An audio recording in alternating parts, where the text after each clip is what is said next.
Banyak orang mengatakan kondisi Pak Jokowi sekarang itu, ada yang mengatakan itu tulah, azab, dan sebagainya. Ada bagian dari apa yang disebut azab, ya. Semakin nggak ada yang berani menyentuh dia. Kan kita tahu selama 10 tahun berkuasa, kerusakannya dahsyat luar biasa.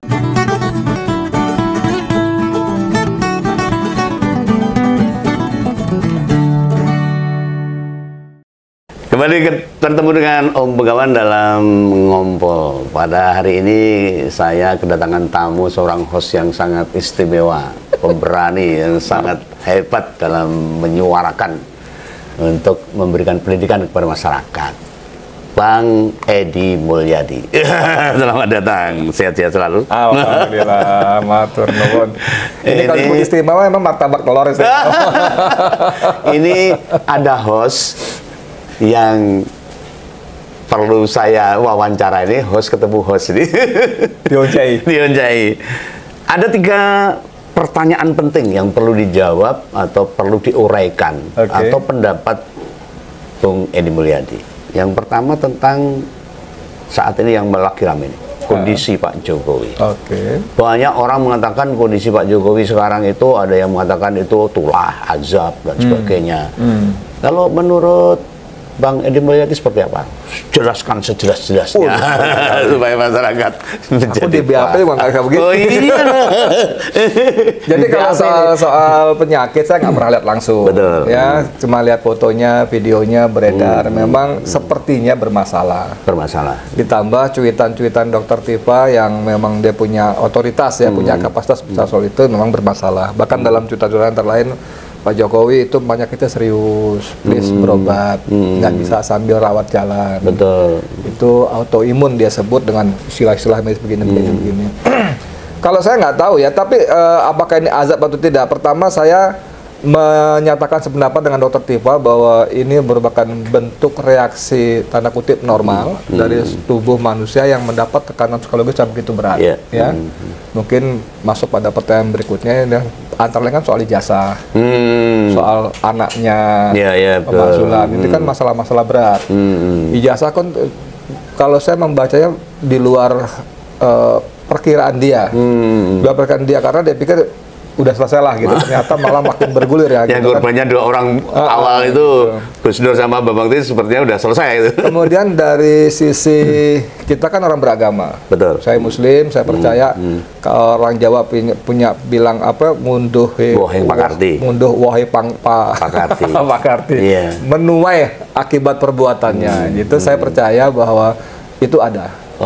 Ada bagian dari apa yang disebut azab, ya. Terserah kita mau menerjemahkan apa, tapi memang ada. Dan itu kalau Allah mau membelas itu tidak harus menunggu di akhirat nanti. Kita orang beragama punya konsep akhirat, punya konsep surga neraka. Tapi Allah bisa beri siksaan atau balasan kenikmatan di dunia juga bisa. Tapi saat ini Pak Jokowi sepertinya masih merasa tidak apa-apa gitu. Itu dia. Seperti biasa itu, sehingga masih banyak orang yang datang ke kediamannya. Itu dia, betul-betul. Itu saya baca di netizen juga, di X itu juga orang bertanya, ini orang itu biasanya kalau sakit, apalagi sakit yang menunjukkan fisik begitu, itu tanda kutip ya, malu. Iya, harusnya. Misalnya saya nih, Mas Begawan bilang, kita janjiannya ketemu, kita ngopi sana, ngobrol enak, kopinya bagus tuh gitu ya. Bos, sorry bos, aku hari ini masih repot. Kenapa? Padahal saya ada panu di sini, saya malu gitu loh. Tapi saya nggak bilang, gua panuan, gua malu gitu, enggak. Jadi ditutup-tutupi. Nah, tapi manusia satu ini bolak-balik tampil, bahkan keluyuran kemarin makan soto dengan istrinya yang orang-orang duduk nggak ada urusan, tetap makan sotonya gitu, gitu kan. Tapi dia tampil gitu loh. Sampai saya tanya kepada salah satu senior, ini maksudnya apa? Apakah dia sedang playing victim? Ini loh, gue sakit loh, tolong dong. Jadi mengemis iba, simpati segala macam. Atau gimmick semata. Tapi memang netizen kita ini emang waduh bablas tenan. Sampai dong, itu nggak sakit, tuh cuma make up.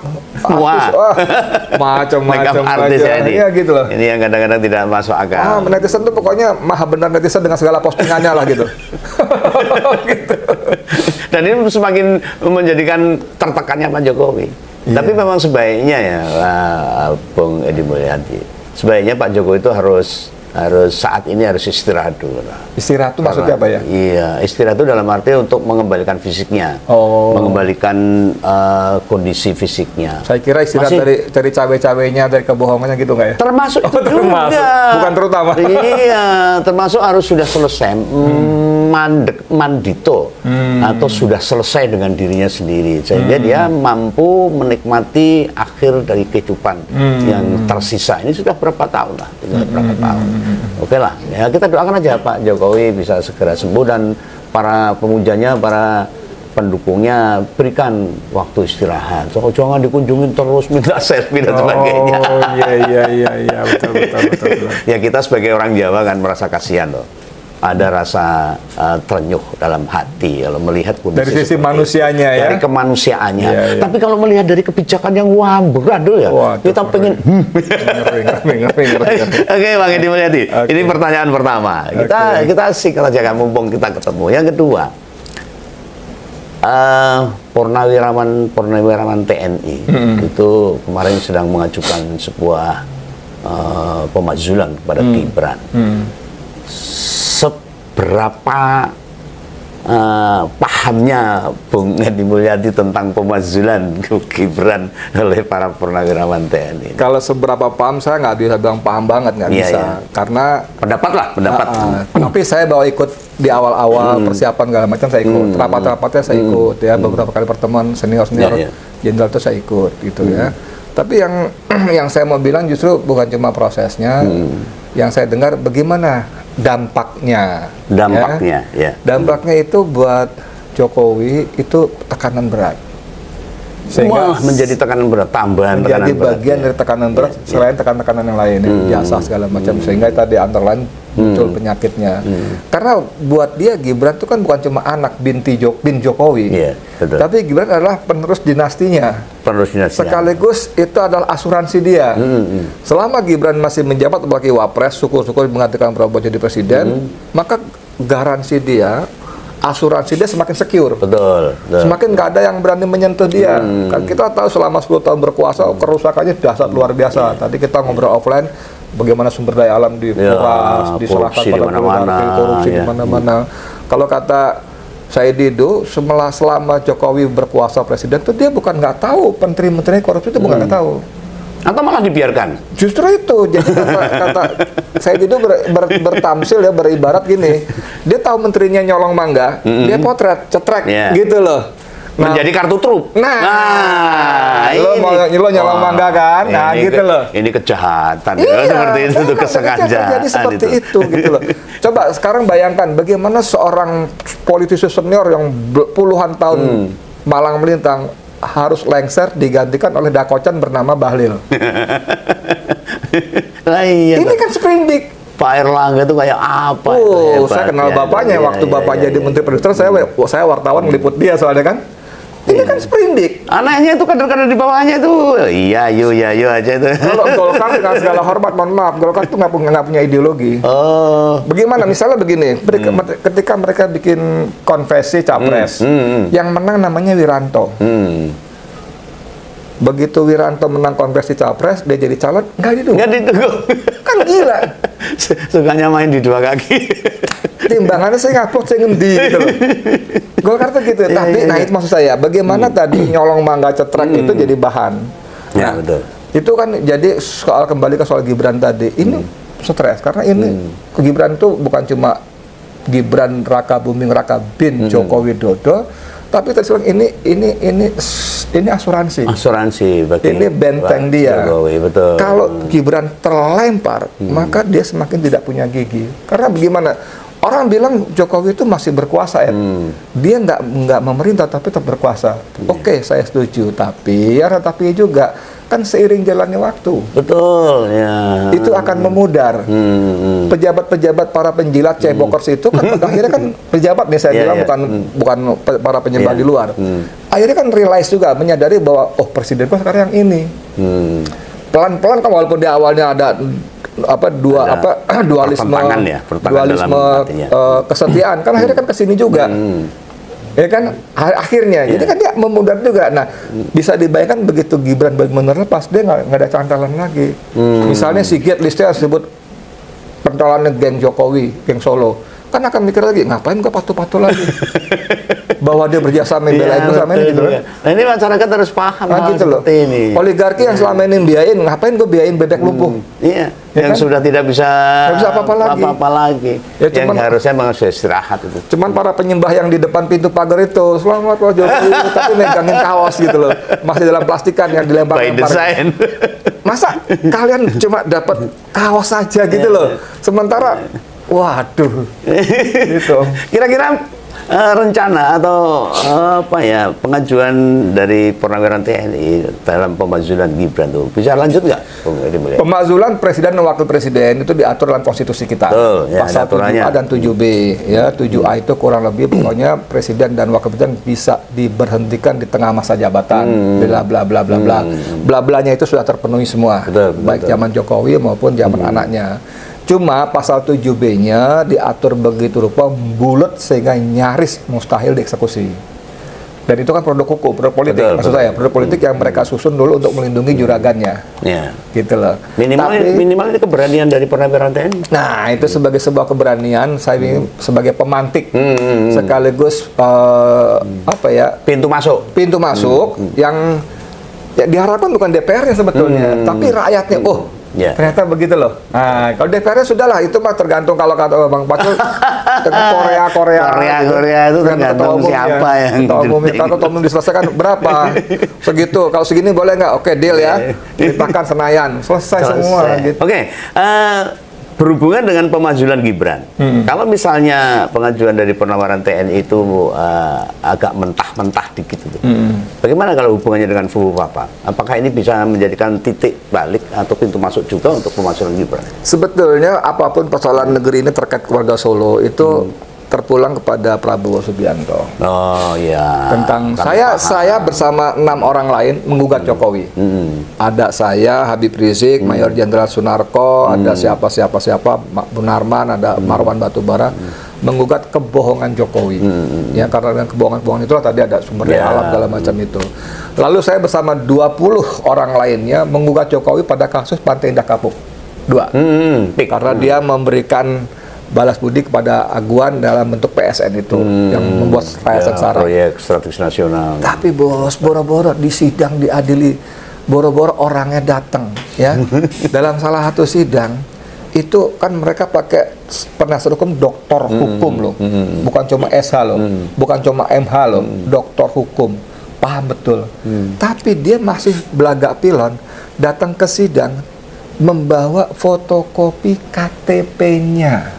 Dari yang digugat. Joko Widodo. Kan nggak boleh. Harusnya aslinya. Ini kan bagaimana mereka melecehkan hukum begitu rupa. Jadi betul-betul tidak ada penghormatan pada hukum. Nah, kalau misalnya Prabowo Subianto memberikan sinyal, apalagi perintah yang eksplisit, proses secara hukum. Selesai semua. Mau fufu-fafa, mau ijazah, mau apa.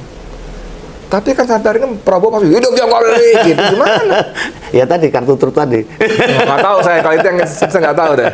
Mungkin ini kan juga analisa kita aja. Oke, yang terakhir, Bung Edi, mumpung kita ketemu karena ini kepertemuan istimewa ini buat saya ini tentang ijazah yang sekarang lagi rame-ramenya dan belum selesai juga. Malah kemarin saya sempat bertemu dengan Bang Sianipar, Rismon Sianipar, dengan Michael Sinaga dari Sentara dan sebagainya itu. Apa sih sebenarnya yang digondeli? Sepertinya ijazah itu barang yang sangat hebat gitu loh. Sebenarnya kan masalah sepele. Seperti masalahnya penyakitnya Pak Jokowi. Masalah yang misteri sebenarnya hal yang mudah. Tinggal tunjukkan selesai, nggak ada korban. Kalau menurut itu kan kata Mas Begawan yang waras. Karena semua yang waras ngomong begitu. Amin Rais jauh-jauh hari bilang, Mas Jokowi ini urusan 10 menit saja. Panjenengan tunjukkan. Dia di meja dia banyak ijazah SD. Ini ijazah SD saya, ini SMP, ini S1 saya, ini doktor saya. Kan tinggal gitu. Selesai. Dan Mbak Megawati juga. Bahkan Megawati yang kemarin saya bunyiin juga, Mega ngapain kok diam aja? Udah bunyi juga. Itu kan gampang, tinggal tunjukkan selesai. Mas, jadi hal seperti ini kan buat kita yang berakal waras kan bertanya, lu punya ijazahnya nggak sih? Saya nggak tanya ijazah lu palsu apa enggak deh. Lu punya nggak gitu loh. Iya.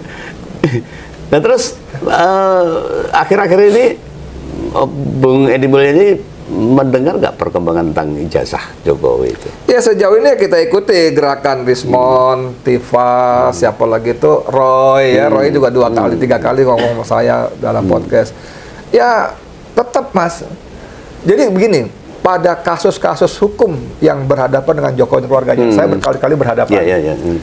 Itu kita nggak pernah menang, bukan karena nggak ada bukti, bukan kurang saksi, bukan nggak ada fakta, tapi karena kekuasaan melindungi. Karena kekuasaan melindungi. Makanya saya tadi bilang kuncinya sama Prabowo. Prabowo nggak usah berpihak kemana-mana, bilang usut dengan fair, adil, selesai itu barang. Jujur, terbuka dan sebagainya. Bahwa Prabowo ada deal dengan Jokowi pasti, ya kan? Sampean tak bantu nih Mas Bowo jadi presiden, please, ya pasti itu pasti. Tapi kan pada saat ini Prabowo harus memilih pada posisi yang sebagai seorang tetap berada di bawah bayang Jokowi atau sebagai presiden yang berdaulat. Ya, memikirkan 285 juta. Berdaulatnya itu kepentingan rakyat banyak. Ya, rakyat betul. Sudahlah bahwa dalam falsafah Jawa ada mikul dhuwur mendem jero. Ya, ayo kita mainkan mikul dhuwur mendem jeronya. Kata-kata yang sering diucapkan Pak Jokowi itu.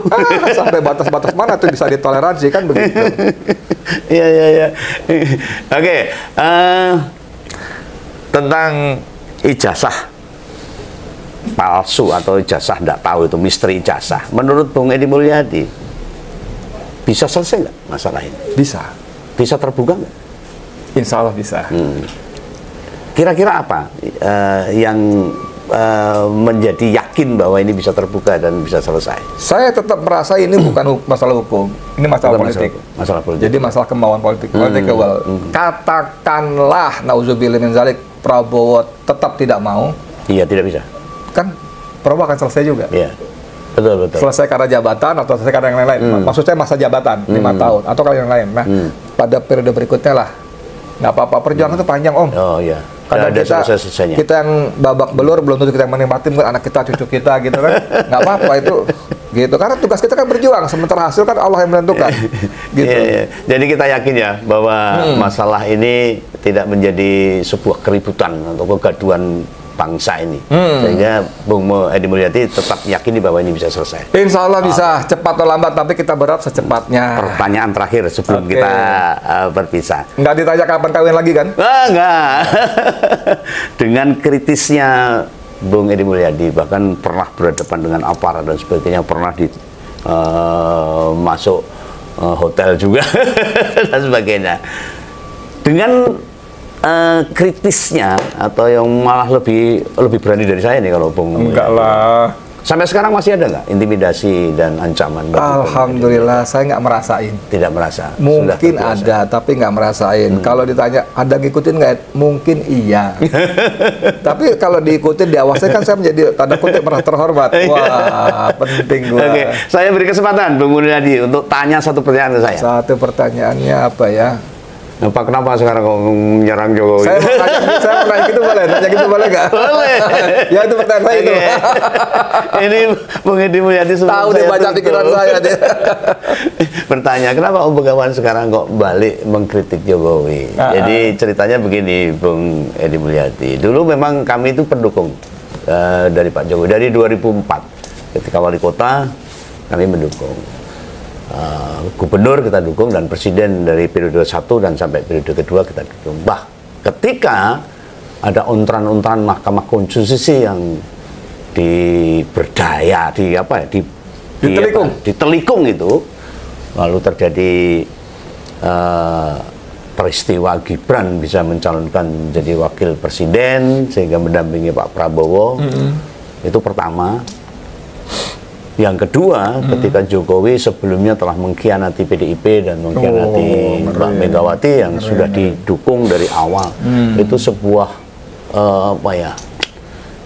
nggak kepantasan sebagai orang Jawa yang begitu ditolong tetapi justru memberikan balasan yang seperti itu, air susu dibalas air racun itulah. Ini dari situ kami lalu sadar. Kalau Bung Edi Mulyadi tadi, wahai Begawan, sesat di jalan yang benar. Maka dari situ, ini sekarang mengkritik semua yang dilakukan oleh Jokowi di kebijakannya. Jadi bisa dicatat bahwa Om Begawan Ngompol sendiri tidak pernah membenci secara individual orang. Kita hanya akan mengkritik, akan memberikan masukan untuk pendapat kebijakan yang tidak membela rakyat, tidak membantu rakyat, bahkan merusak demokrasi atau tidak taat pada konstitusi. Itu yang kita kritik, itu aja. Maka sekarang 180 derajat berbalik kita ya, satu visi dengan jadi saya mau kasih garis merah, garis bawah, stabilo, di bold ya, ketika beliau mengatakan salah satu pemicunya ketika dia mengkhianati PDIP Megawati. Yang saya mau bilang begini teman-teman sekalian, kalau kepada Megawati yang jasanya sangat besar, PDIP yang jasanya sangat besar, dia tega bisa mengkhianati, apalagi kepada kalian para kurcaci itu. para penjilat memujanya, cebokers gitu loh. Udah apalagi cuma hadiahnya cuma kaos lempar-lempar. Receh banget. Oke, Bung Edi Mulyadi, terima kasih atas pertemuan ini. Semoga sehat-sehat saja dan jangan patah semangat untuk tetap menyuarakan kebenaran agar masyarakat dicerdaskan dan masyarakat sejahtera. Para pejabat harus dibuat lurus itu, kalau yang pengen bawa sikat aja. Oke, sampai ketemu lagi, sehat-sehat. Salam untuk yang lain. Beginilah wawancara kita atau ngobrol kita dengan Bung Edi Mulyadi, seorang host yang cukup keren. Saya ngefans sama dia. Sampai ketemu lagi. Salam Ngompol, salam Begawan. Dadah.